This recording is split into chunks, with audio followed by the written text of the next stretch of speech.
আমি অস্ত্র মামলা খাইছি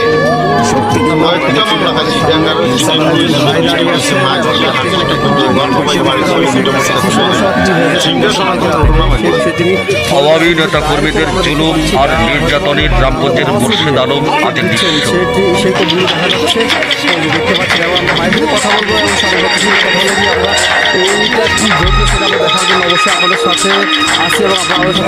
বিগত শাসনামলে লক্ষ্মীপুরের রামগঞ্জের সর্বত্রই ছিল আওয়ামী নেতা কর্মীদের কথায় কথায় দমন নিপীড়ন চলত বিএনপি আর জামায়াতের নেতা কর্মীদের উপর। এমন নির্যাতন আর নিপীড়নের শিকার রামগঞ্জ উপজেলার লামচাঁদ ইউনিয়নের দক্ষিণ দাসপাড়া গ্রামের আমিন মাহমুদ বাড়ির মৃত শহীদুল্লাহ ছেলে মোহাম্মদ মুর্শিদ আলম।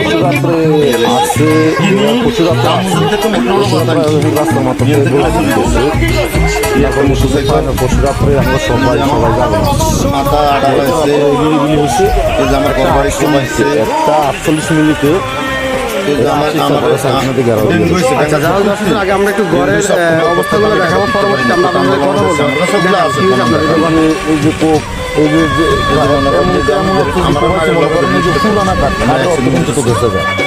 শহীদ প্রেসিডেন্ট জিয়াউর রহমানের আদর্শকে ভালোবেসে তারেক রহমানের নেতৃত্বে আস্থা রেখে যুবদলের একজন কর্মী হয়ে রাজনৈতিক মাঠে সক্রিয় ছিলেন মুর্শিদ আলম, যার ফলশ্রুতিতে স্থানীয় আওয়ামী প্রতিহিংসার দৃষ্টিতে অসহনীয় হয়ে ওঠে মুর্শিদের জীবন। করতে পারে কিনা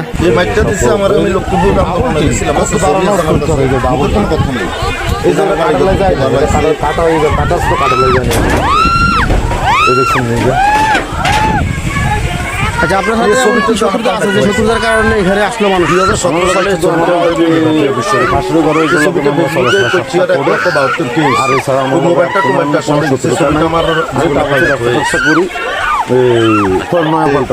নোভাতে তাদের বাড়িতে আসছেন কবে? আমি বাড়িতে আজকে 1 সপ্তাহের উপরে বাড়ি, 10 দিনের উপরে বাড়িতে। আমি তো অসুস্থর কারণে বাড়িতে আসছেন।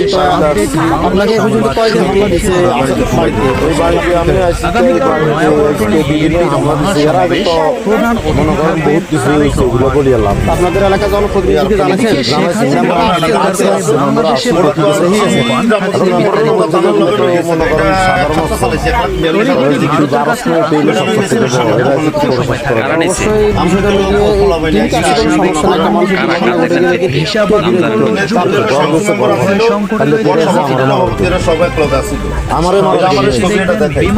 যখন আমি বাড়ি আমার